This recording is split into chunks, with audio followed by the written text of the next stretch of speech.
শেষ বছর খানিক পরে বুড়ো ফিরে এলো ঘরে।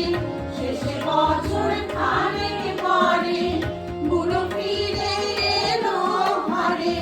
বুড়ি তখন কি বললো?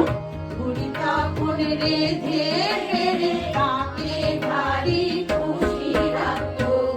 বুড়ো বুড়ি দুজনাতে মনের মিলে সুখে থাকতো। বুড়ি ছিল